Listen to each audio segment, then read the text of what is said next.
Okay, guys, I'm gonna be honest. I am not the greatest Deadlock player on the planet.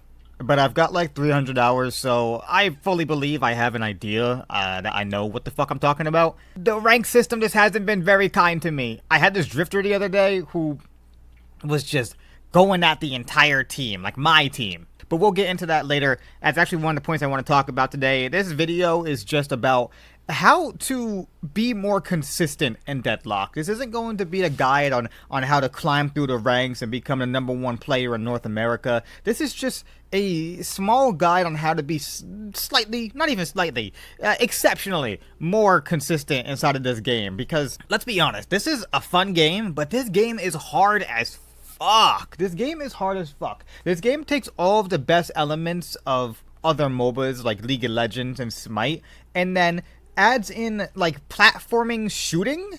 Like it's fucking crazy. Like you have wall jumps and fucking wall slides. You have dashes and you can jump after your dash if you time it correctly. And then you can slide around, and when you're sliding around, you get infinite fucking ammo. Like this game gets crazy. This game gets super crazy. I had a person inside of my stream chat the other day ask me like, "Hey, is this game beginner friendly?"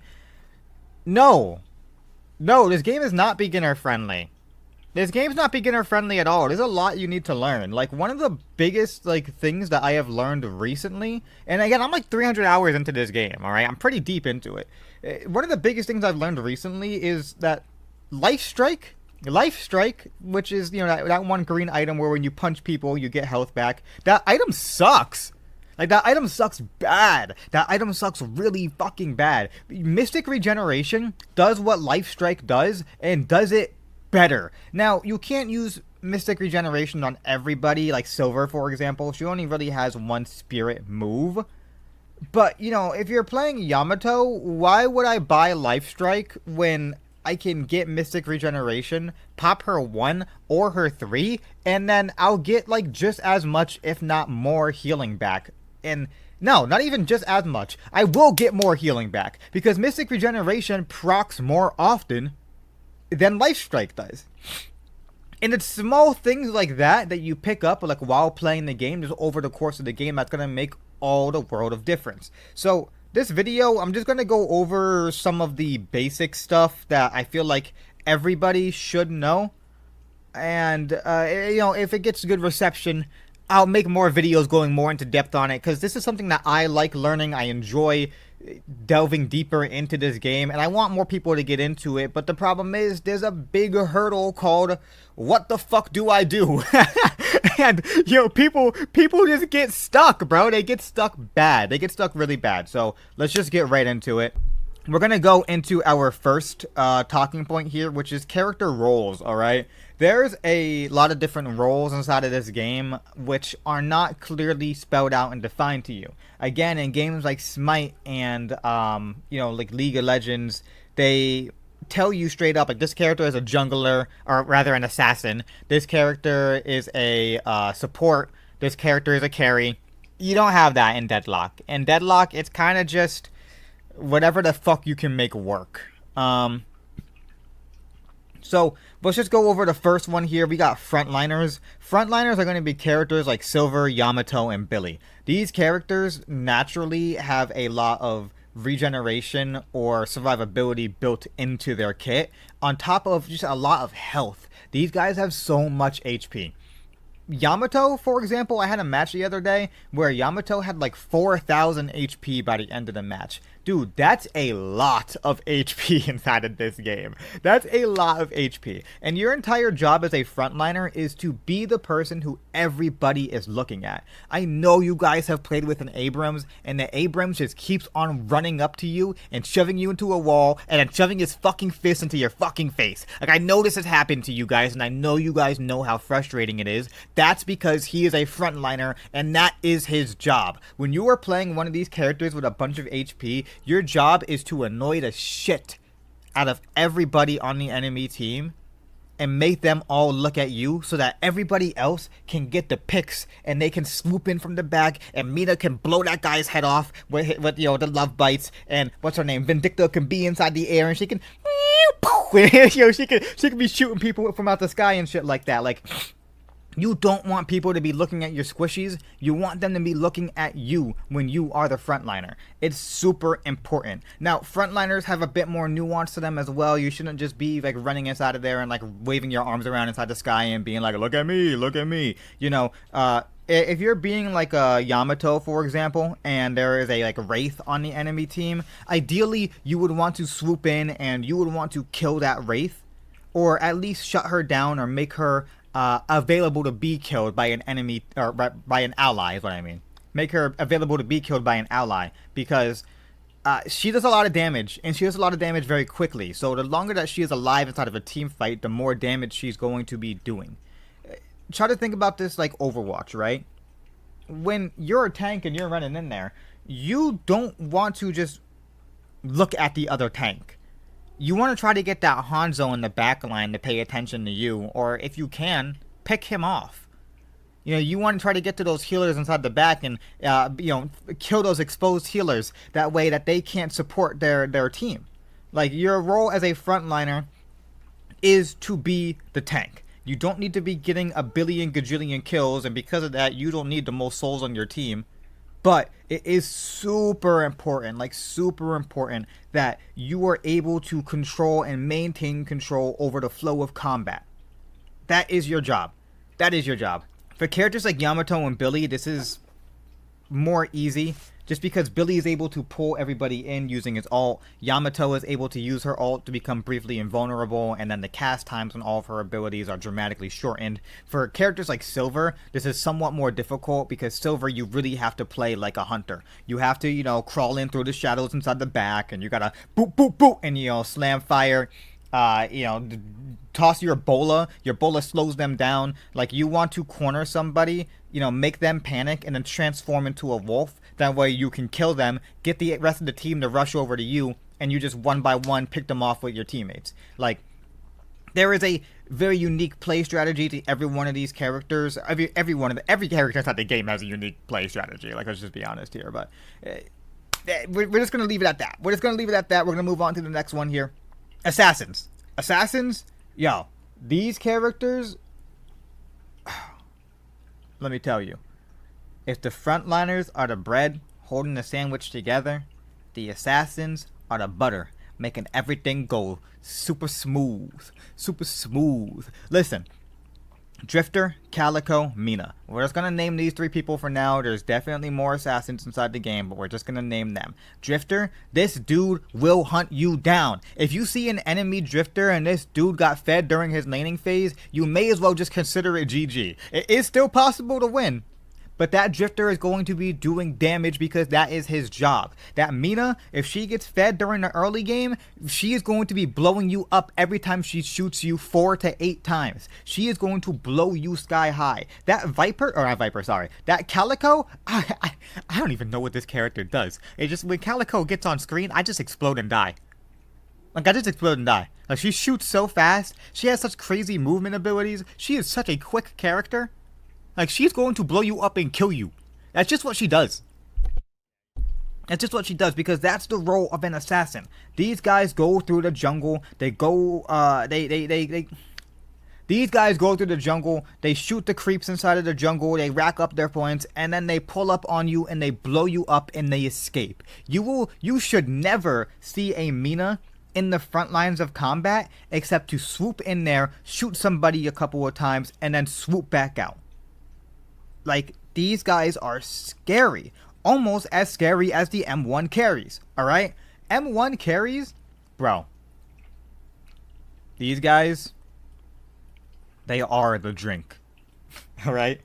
They are the drink. The drink that comes with every meal, bro. I don't even know where to begin with these guys. Because, like, they're called M1 carries because at the end of the day, all you really do is click down your left click on your mouse and you point and you aim. If you can aim, then you can play these characters. They have insanely high fire rate. They're mostly gun damage characters. I believe some of them can be spirit based, but I don't really play them. But the whole point of these characters is they are going to show up and they are going to do an obscene amount of damage very quickly just by shooting at you. Characters like Haze do more damage the more that they shoot you. So the higher her fire rate and the better her aim, the more damage she's going to do to you. And if she pops that, oh, just forget about it, bro. Just wrap it up. Like, straight up, just wrap it up. These guys all play relatively the same. Your plan of approach here is basically, you know, farm as much as you can, get as many souls as you can, and then show up for team fights and mow the entire enemy team down. Typically, I would say either go straight for the supports or follow your frontliner and figure out who they're targeting so that it's just easy pickings, because these characters are easy pickings, bro. Yo, M1 carries will literally look in your direction and you will explode. There is this character named Warden, and this dude has an ability where he just makes you sit still. What do you do about that? You're sitting still. Haze can throw a knife and that knife will stick into your forehead, and then while you're sitting there dead asleep because the blunt force trauma knocked you out, Haze will just point both her guns at you and she'll just fucking light you up and you die. Like, you just die. Like, what do you do? You die. That's it. You die. We're gonna go into the last one now. Supports are, I'm not gonna lie, they're simple, bro. They're simple. You're the support. You're there to support. You're playing Page, you're there to drop shields on people and make enemies immovable. You're playing Rem, you're there to heal people, put people to sleep, and dude, Rem has these pillows that do hella damage. Rem also can get these sinner sacrifices like super easily, so you can just go steal them from the enemy while your team goes and collects yours. Ivy has an ability where she can just fly across the map, and she can pick up an ally and bring an ally with her. Like, these support characters are so important, bro. They are so important. They can make or break every single team fight. And I need you guys to understand that if you are playing a support character, you need to play your role as a support character. If you are playing an M1 carry, you need to play your role as an M1 carry. If you are playing a frontliner, you need to go out there and play your role as a tank. And this is something that a lot of people seem to not be able to grasp inside of these lower ranked lobbies that I've been trapped inside of, bro. I'm trapped inside of these lobbies. Everybody wants to be the main character. Everyone believes that, like, they're an egoist. You ever seen Blue Lock? They're an egoist, okay? And I get it. It feels good to get a lot of kills. It feels good to be up in the front lines. It feels really, really, really good to just go out there and blow people up and have the most souls. But if you're a support, you really don't need the most souls. Your M1 carry or even your frontliner should have the most souls. Whoever is carrying that, like, in the match, whoever can do the most damage, that person should probably have the most souls. If you're a Rem at 60k souls and then somebody else on your team, like the next highest person is like 40k, maybe let them get a little bit of farm, or maybe follow them into combat and just like don't secure the kills and like help them get kills. Now don't get me wrong, if you're 20k ahead as a Rem, like, you're doing a great job. But if the enemy team ends up catching up, your damage is just not going to sustain. Like, it's just not sustainable. A 60k Rem versus a 60k Haze, Rem loses that fight almost every time. If you're an exceptionally good player, like, obviously you're gonna win, but realistically, you're probably gonna lose that fight. This is a team game. And there's like two spectrums. There's like two ends of the spectrum here, right? On one hand, this is a team game, so everyone believes you have to team fight. On the other hand, this is a team game and no one wants to play as a team. There's a couple of fundamental things that, like, you need to understand about how this game functions to make it so that you can play the team game optimally. First of all, team fights are necessary but not required. You guys don't have to run straight down blue and go straight at the enemy every single time. It doesn't have to be that way. You can have a couple people playing defense in blue lane. You can have someone gank around to the back. Or you guys can go in pairs of two, find people inside of the jungle, and then pick them off one by one. Especially when you get to the later segments of the game and it starts taking you like 80 seconds to respawn. Bro, you don't have to gun down middle every single time. You don't. Gunning down middle every single time is just going to leave you in this either super awkward stalemate, or there's a big chance that you guys are just gonna get outplayed and killed. There's this like philosophy that I follow, which is like 33% of games you're going to win no matter what. 33% of games you're going to lose no matter what. 33% of games are in your control. Even if you feel like you are guaranteed to lose a match, like you don't have to just gun down middle. You don't have to do that. There is this concept called split pushing, which a lot of people just don't seem to be familiar with. That's why I'm here. That's why I'm making this video. Split pushing is basically you have half of your team going down one lane and half of your team going down another lane. And it doesn't even have to be half and half. It can be 4 people in one lane, 2 people in the other lane. It can be 5 people in one lane, 1 person in the other lane. The point of split pushing is to divert attention. If you have everybody ganging up inside of the center lane, like everyone's inside of blue, then your green and yellow lanes are just wide open and nothing is happening inside of them.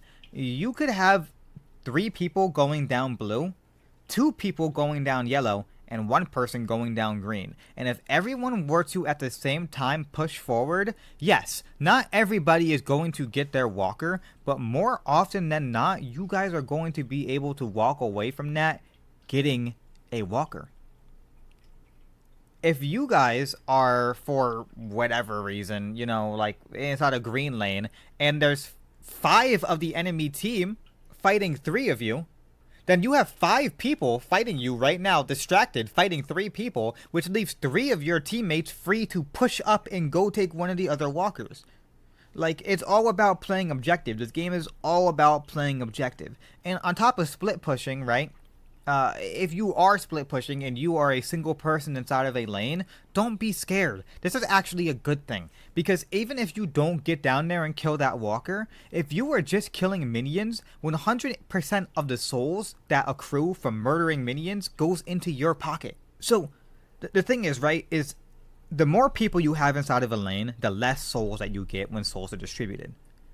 If you kill a minion and the minion gives you 100 souls, then rather, if you're 1 person inside of a lane, right, and you kill a minion, the minion will give you 100 souls.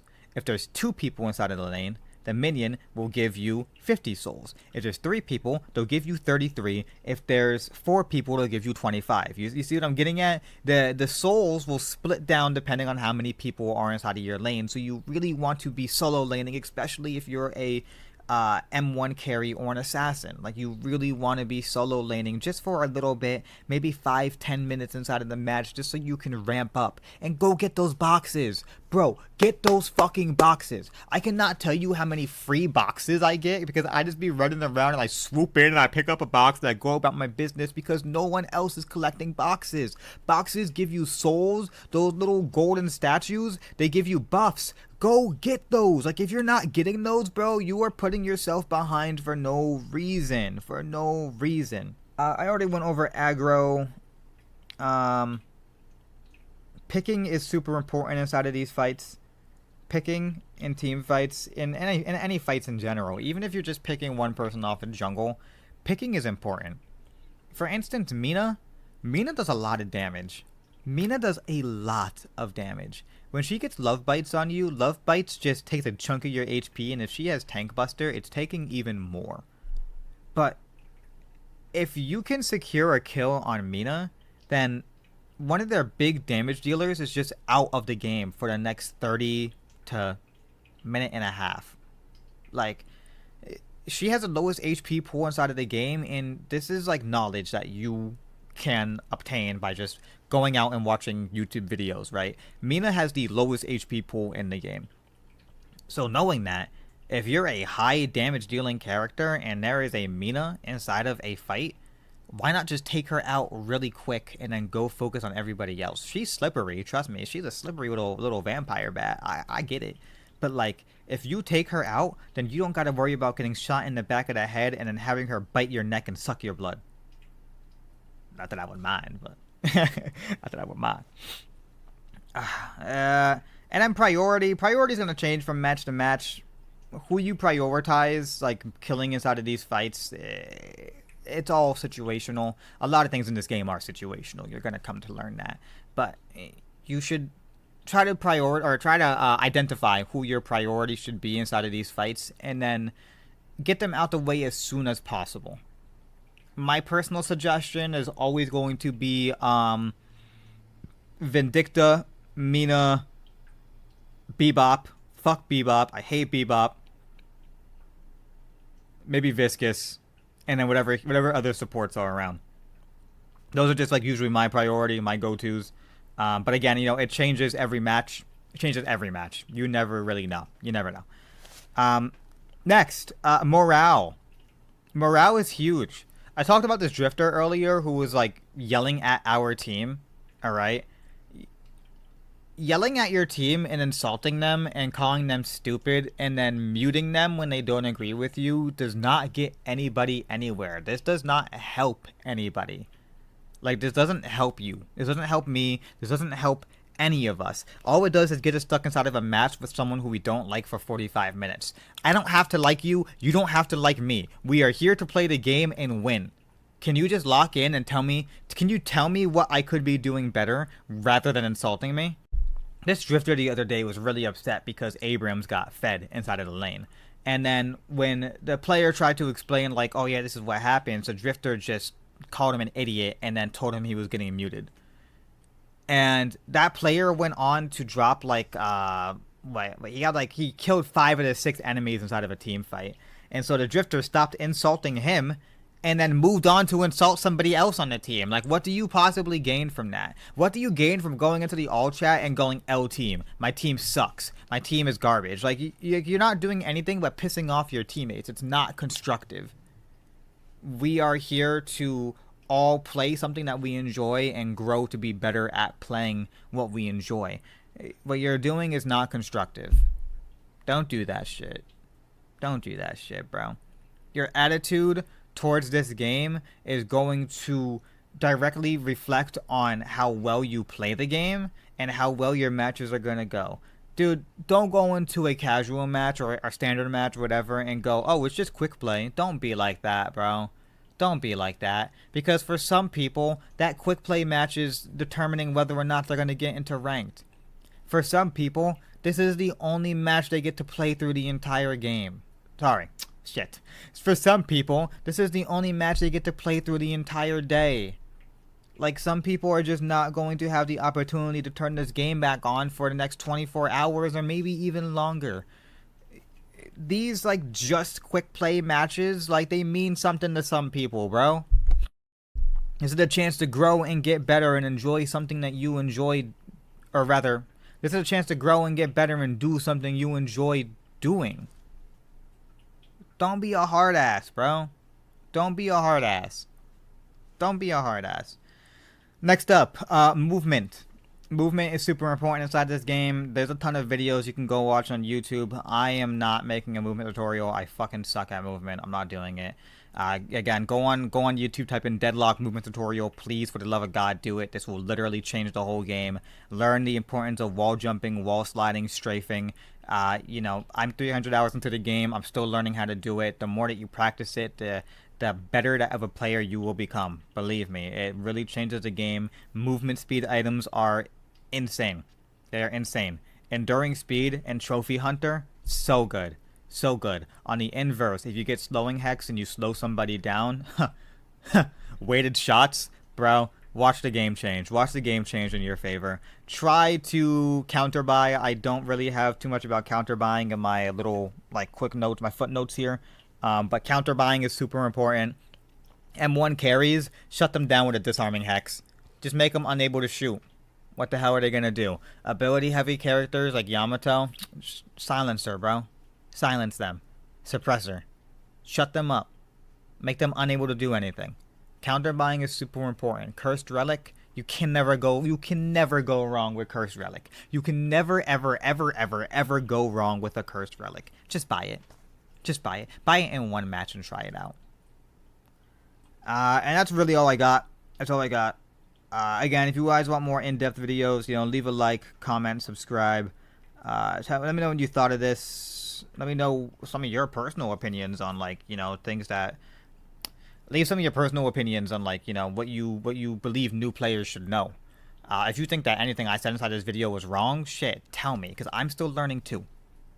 I want to get better at Deadlock. I just got ranked at Initiate 5, and I would love to be anything but Initiate 5, but unfortunately, I'm stuck in Initiate 5.